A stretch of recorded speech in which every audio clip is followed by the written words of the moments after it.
Hi, this is Joe Shannon.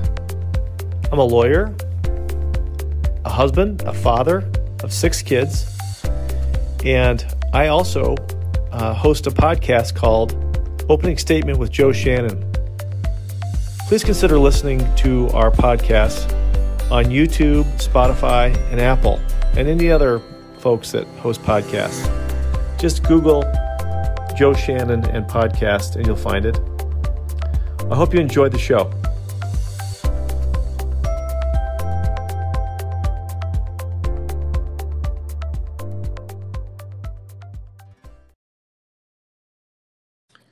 Today we're speaking with Digger Earles from Laborde Earles Injury Lawyers. How are you today, Digger? I'm doing great, Joe. How are you? I am living the dream. I get to talk to great people, and it's not often I get to travel, through space here down to Lafayette, Alexandria, and Marksville, Louisiana, to talk to a giant in the community, Digger Earles. I appreciate the opportunity to visit with you today, in this crazy new world that we find ourselves living in. So just a little bit of background for our listeners. Digger is a principal at a law firm called Laborde Earles. It's LABORDEEARLES, Injury Lawyers. And their main office is in Lafayette, Louisiana. And I've known Digger for a while and found him to be a fascinating lawyer, a fellow that grew up on a farm and just as comfortable in blue jeans and a T-shirt as he is in a suit and tie, where he represents his clients zealously. And I thought that it would be good to listen to his story and understand where he comes from, so that anybody listening to this, when they hire a guy like Digger to represent them, they know that they hired a guy that is like a dog that's going to bite down and never ever let go. Is that a decent description, Digger? It works for me, Joe. I appreciate it. I appreciate the introduction. So yeah, I'm a country boy through and through. Grew up on a farm, and you said as comfortable in blue jeans and T-shirt as I am in a suit. It's actually more comfortable in blue jeans and a T-shirt than a suit and tie. Well, I tell you, I come from agricultural community too. I grew up in the city, but I grew up in this place called Yakima, Washington, where they grow a ton of hops and apples and all that kind of stuff. And so it was a smaller town where people knew each other, and they said hello to each other on the street, and you knew your neighbors and that type of thing. And I think that type of environment is a good place for a trial lawyer to grow up, don't you think? I do. I think that lawyers get caught up in the legal arguments in trial, and forget about the 12 people sitting there judging your case, or just ordinary good people, and may not understand or relate to the legal jargon that we as lawyers tend to revert to while presenting a case. And I think growing up in a small town, in a country town, rural America, gives me a unique ability to be able to communicate on a different level than most trial lawyers. So as a trial lawyer, I'm very proud of my humble beginnings and my my growing up in rural America, and just the ability it gives me to connect with people on my juries, I think, is a huge advantage for me. So let's talk about that, because I think when people hire a lawyer, of course one of the number one reasons they hire them is because they're competent and they're number one in their field, and they know that they're going to be represented zealously. And I know it's a competitive environment, but I think people want to know who the lawyer is, where he came from, and who he surrounds himself with, what his upbringing like. So I want to talk to you a little bit about that. Would you Sure. mind doing that? Not at all. So why don't you take us back? You said you grew up in rural America. What does that mean?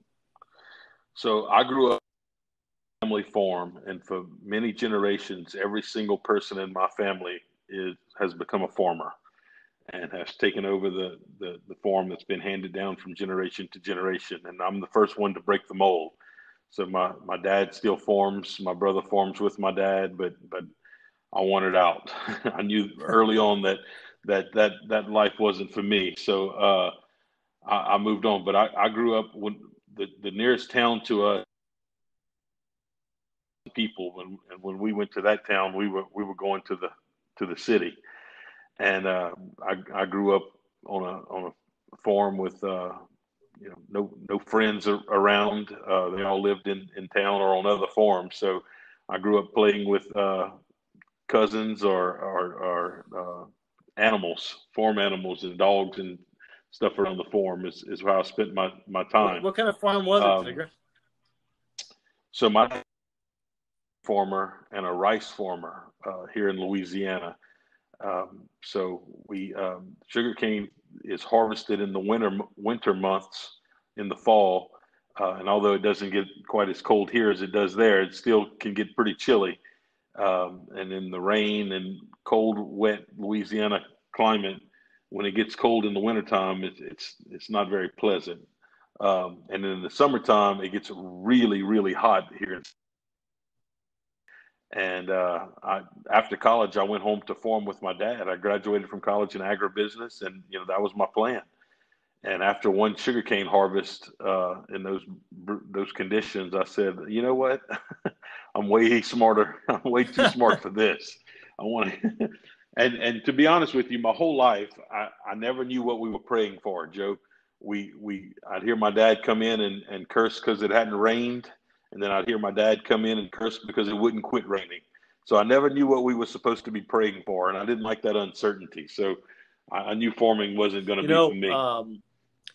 I've represented some families that where I had one really tough case where I represented a farmer, and a lot of these farmers, it's just a one-man operation, and they have to know everything. They have to know how to fix equipment. They know how to read the weather. They know how to drive the equipment.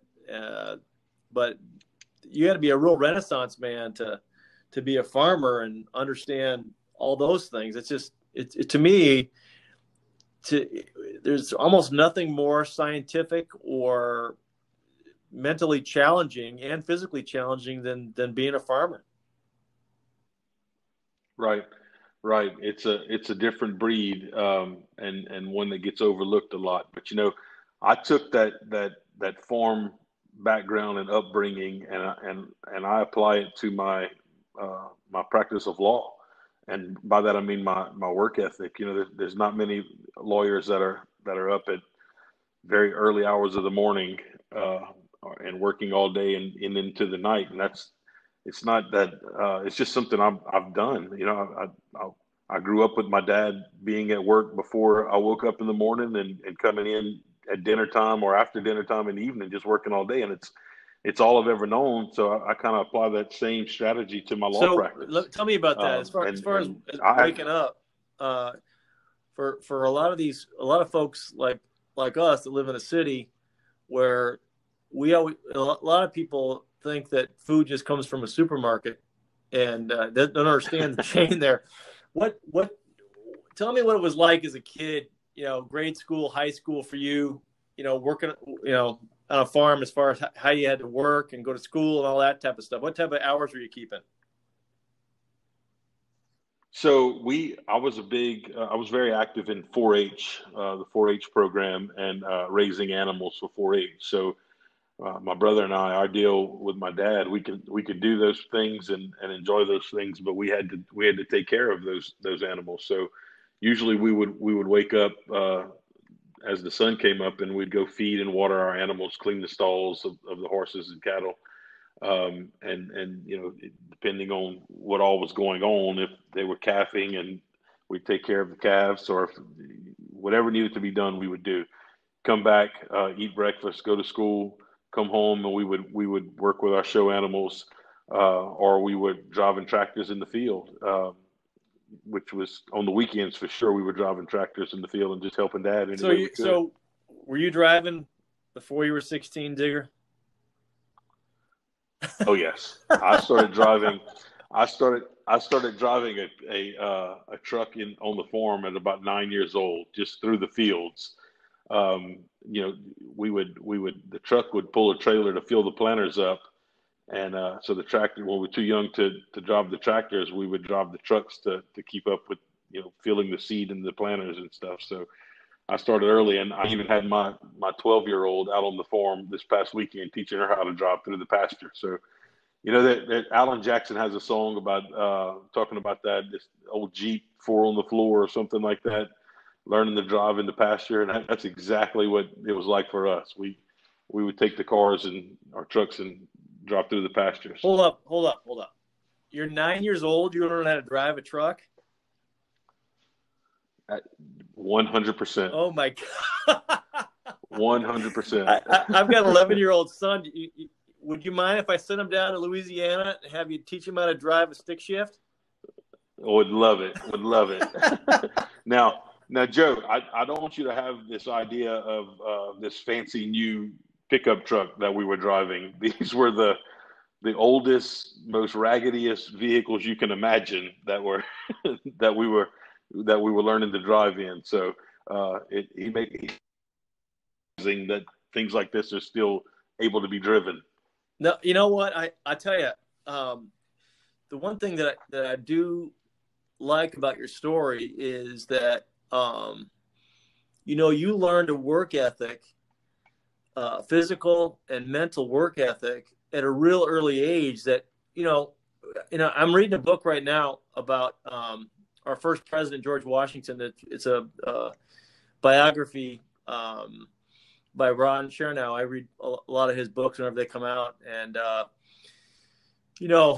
read about these folks back then in the colonial times, in the 1600s, 1700s, 1800s, and they all, when they were young, they had to learn how to ride horses, how to deal in agrarian times, and they seem like they're like 10 years ahead of where our kids are now, just because of that. And I tell you, you may not have liked it at the time, waking up at 5 a.m, but I bet you it gave you some lifelong skills. Yeah, well, I still get up no later than 5 a.m. today, and whether it's working out or just reading or just some time to myself to get my day planned out, it's just quiet time that I really appreciate and enjoy. But yeah, waking up early as a kid. College, I was the first one awake and up and about moving. That's great. So tell us a little bit about your schooling. You were in your high school and your college. Did you have any hobbies, interests, sports that you played? Yeah, I played most sports: football, baseball, track. Did everything that the Southern boys do down here in rural America.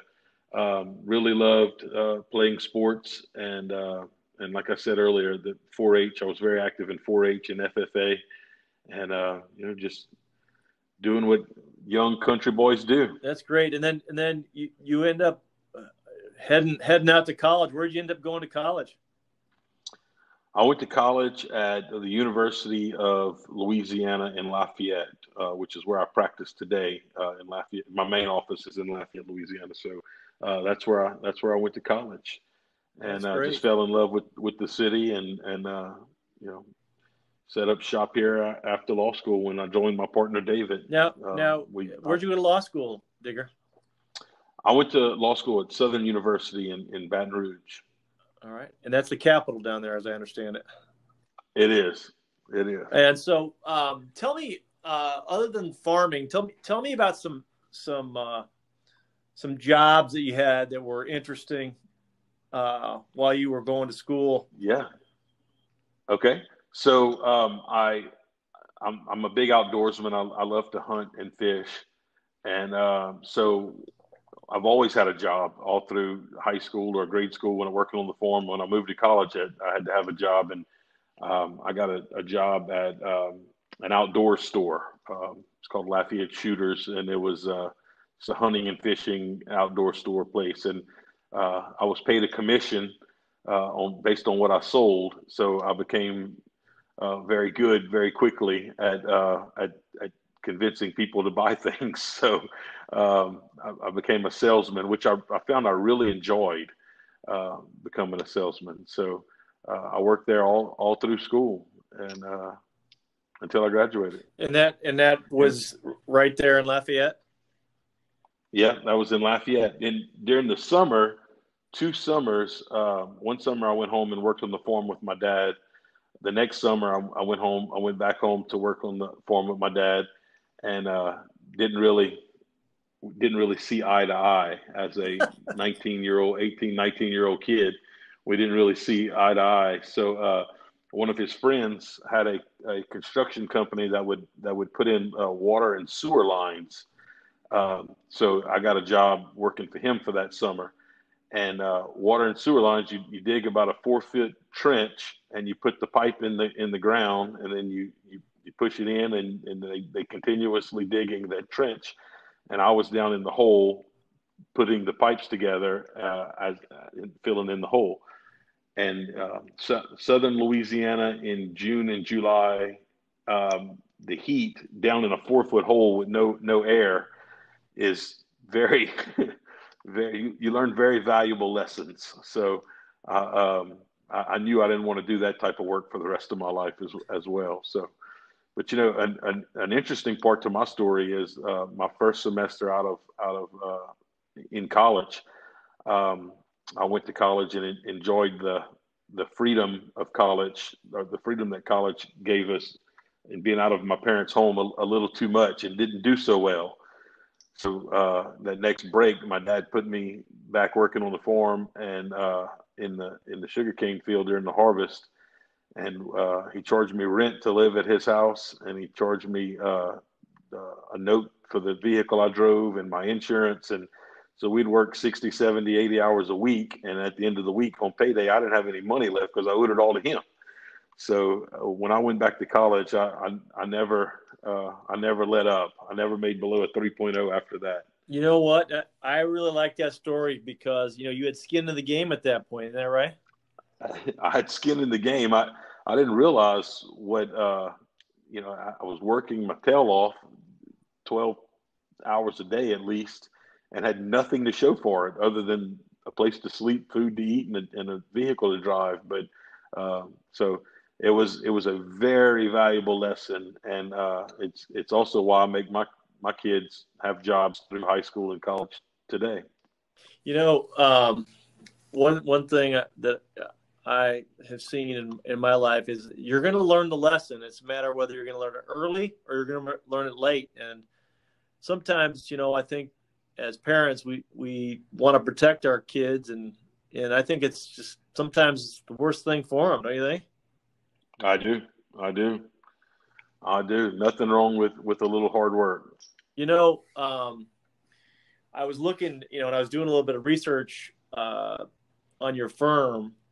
I went to your website, which is a great website. It's called onmyside.com, which tells a lot about David and Digger.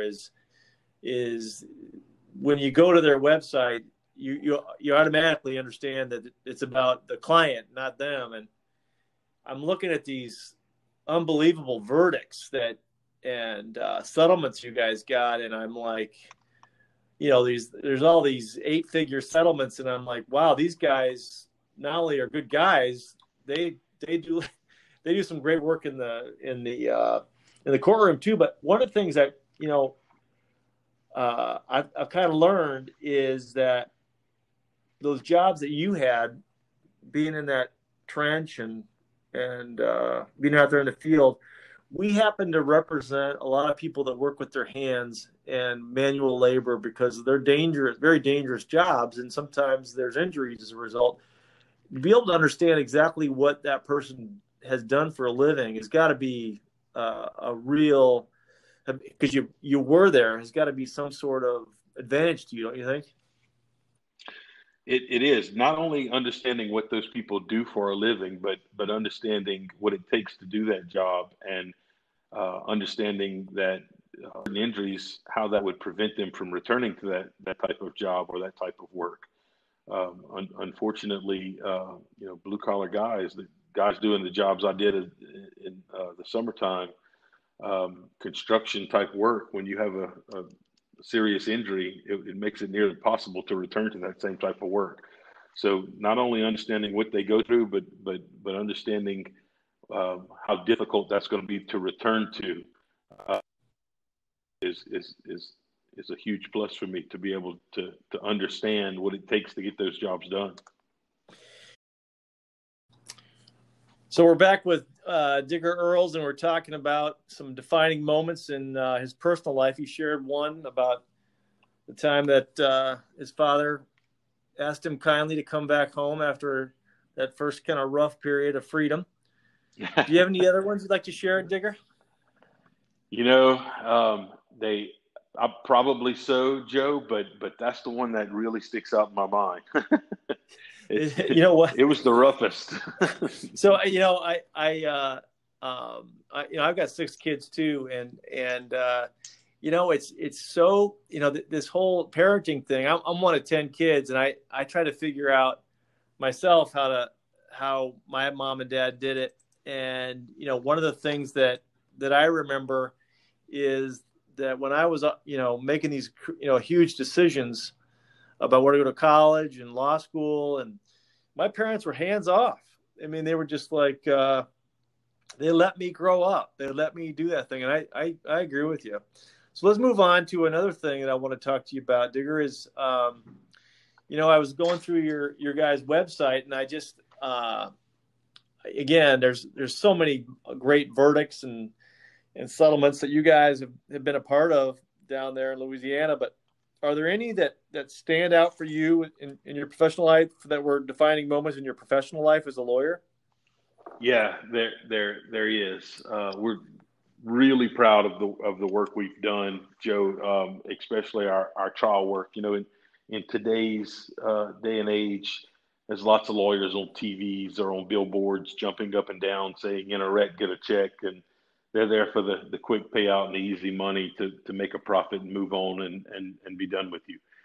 David and I took a different approach. We truly take each case individually and work the heck out of them and try to maximize what we can for that client, to help them with whatever situation they find themselves in. If I had to pick one, I represented an Iraqi citizen who was living in Louisiana, who was in a horrible accident, and the insurance company took a hard line and really judged him because of his nationality, and refused to pay him a fair settlement. And I know it had a lot to do that they knew that a rural Louisiana jury was not going to respond well to an Iraqi national. And so we had but the fantastic guy. His name was Jamal. Fantastic, hardworking man. So what the insurance company didn't know was his story, and I knew his story. Jamal was a business owner in Baghdad, and became an interpreter and informant for the Allied forces in Baghdad, and ultimately became a hero for us Americans, because he turned on the Taliban and was informing the U.S. forces about with intel that he had, and also became an interpreter during interrogations. The U.S. forces nicknamed him the Godfather, and there was a bounty placed on his head in Baghdad. Jamal literally grabbed his wife and his youngest kid and fled Baghdad with the assistance of the U.S. Armed Forces, and relocated to America because there's a bounty placed on his head. And if he ever returns, he would be killed. Jamal left his businesses. He left his older kids and grandkids behind, all in an effort to help the what he believed was right. And so I was very proud to stand by Jamal for what I thought was right. And there was some military personnel that ended up coming and testifying at his trial on his behalf. And I'm also very proud to say that that jury saw right through the insurance company's plan and really took care of this guy, even though that he was very different than anyone they had ever met before. What had happened to him was very real, and that jury stepped up, and we were able to present him for the true man he was and the true hero that he was. And that jury stepped up and saw it the way we presented it and really took care of him. And that's one of, I'd have to say, I was a very young lawyer then, and that's one of the biggest verdicts I've had and one of the best cases I've had, and I'm very proud of that. And is Jamal still in your community? Jamal is still in my community, and more importantly, Jamal is still a friend. No, that is great. I think one of the gifts as a trial lawyer is to really to be able to number one, identify with your client. And it seems like a lot of lawyers, they look upon their clients as transactions, and they see somebody walk in the door. The moment they leave, they try and get the case resolved and settled and for the shortest amount of time and a fee that's basically going to be a lot per hour for the lawyer. But I tell you, there's a lot of lawyers that I've come to know and respect, like you and David, that basically the case starts when the client comes to your office, and then you're able to start the case there. It doesn't, already in a can and done. You got to get all you got to get all the witnesses together. You got to make sure everybody understands exactly what kind of damages there are. Right, developing the story, and that's what we do from the first time we meet the client until we close the file. It's just developing the story. Joe, you and I each have a story, and every client has a story. So it's our job as trial lawyers to dig down deep and get that story out of them. And because I do that by spending lots and lots of time with my clients. Before I go to trial, I go spend the evening at their house and have dinner with them and their family to try to understand what they're going through and who they are. Because if I don't truly understand their story, then there's no way possible I can accurately put their story out in front of the jury. Sometimes I look at all the I've been doing this for over 30 years, and one of the things that I've seen, and when I've watched a lot of jury trials, is that sometimes the lawyers think that they're going to somehow, no case is perfect. There's always something that's not the best, or thing about a client, or best about the liability in the case. I found that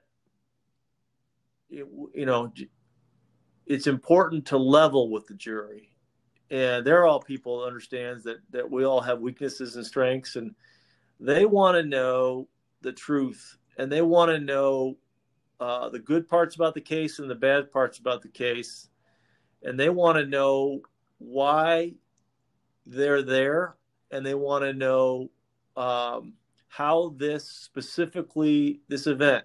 I mean, for example, we do a lot of trucking cases, which are absolutely awful to folks that get hit by a huge truck like that.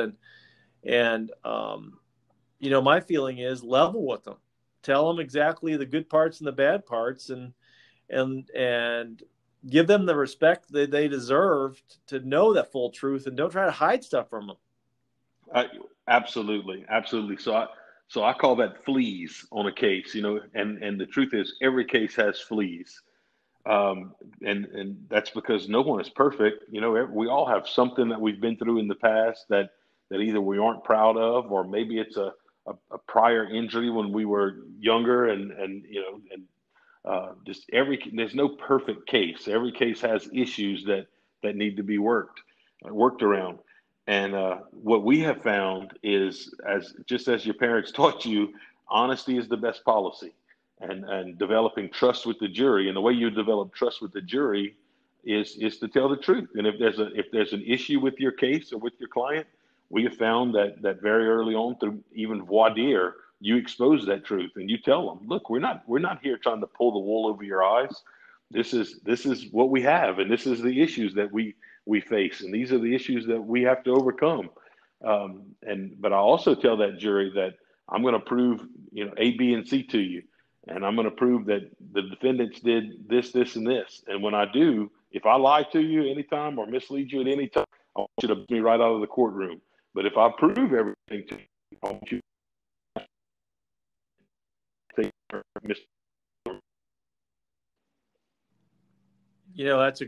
That's a really great way to handle things. Hey, listen, I want to switch gears because, again, I'm looking at, onmyside.com, and I see all the great work you guys do in the community. Yeah, I'm glad you brought that up, because that's it's really a huge part of who we are and what we do. So why do you do that stuff, Digger? I mean, I you know what? There's a lot of law firms or businesses out there. They're doing their job, etc. Why would you be interested in helping out your community? It's kind of the pay it forward mentality, and these communities have been fantastic to us, and we just want to do our part and give back. I mean, we do lots and lots of community involvement. And, lawyers get a pretty bad rap.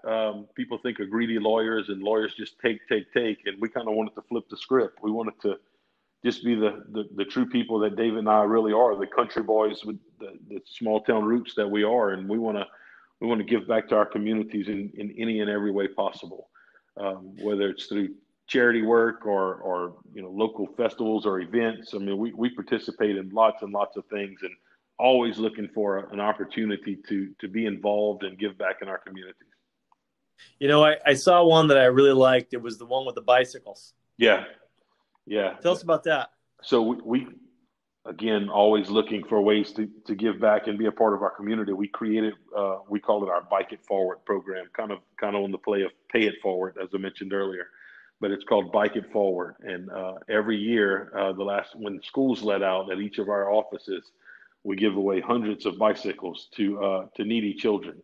It's an application process that a neighbor or a parent or a teacher or anybody can go on our website or by one of our offices and fill out an application and nominate kids that they think could use a bike. And it's perfectly timed that school's letting out on a normal year, as school's letting out towards the end of May, and so they can enjoy those bicycles all summer. And some of these stories that we see, Joe, of kids right here in our towns are just heart-wrenching. And it's one of the most rewarding things we do, to be able to step in and give these kids a little piece of happiness and a little piece of joy.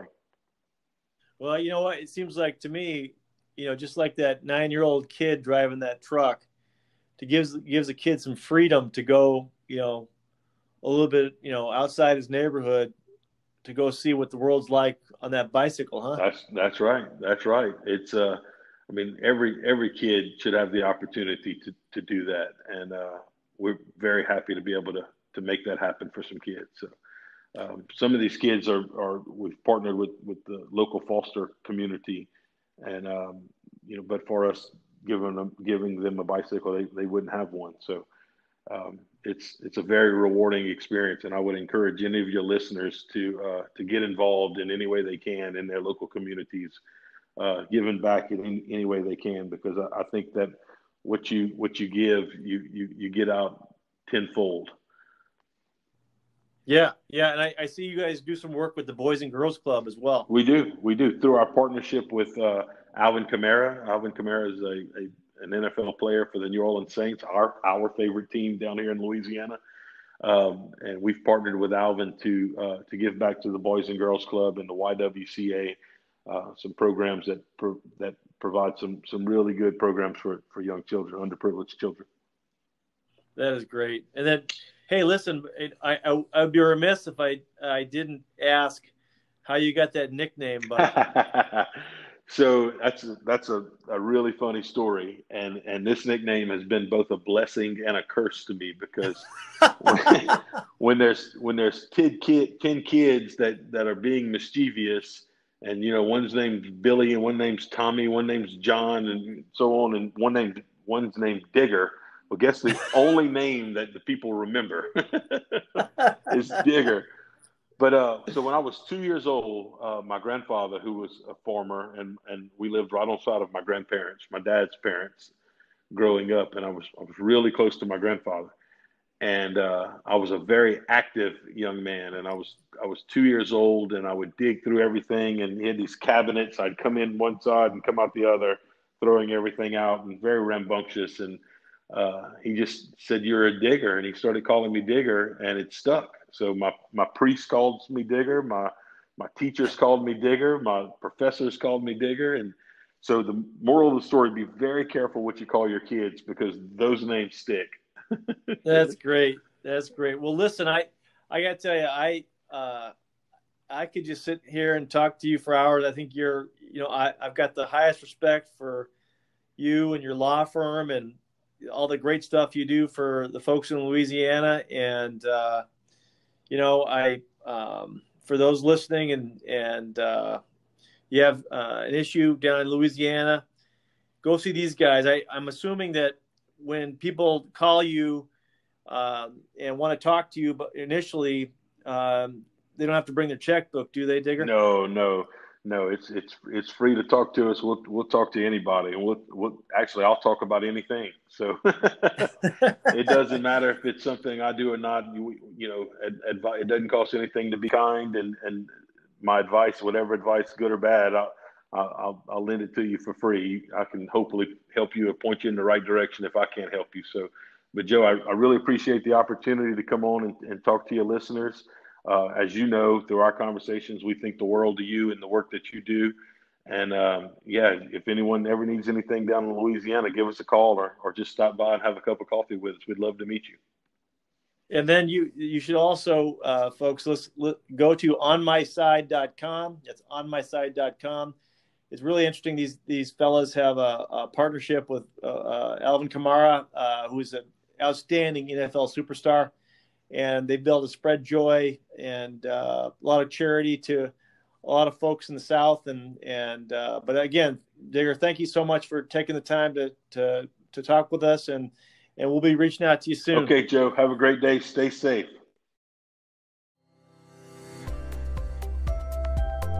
Thank you for listening to the opening statement with Joe Shannon. You can find us on the internet at shannonlawgroup.com or telephone our office at 312-578-9501. Have a terrific day.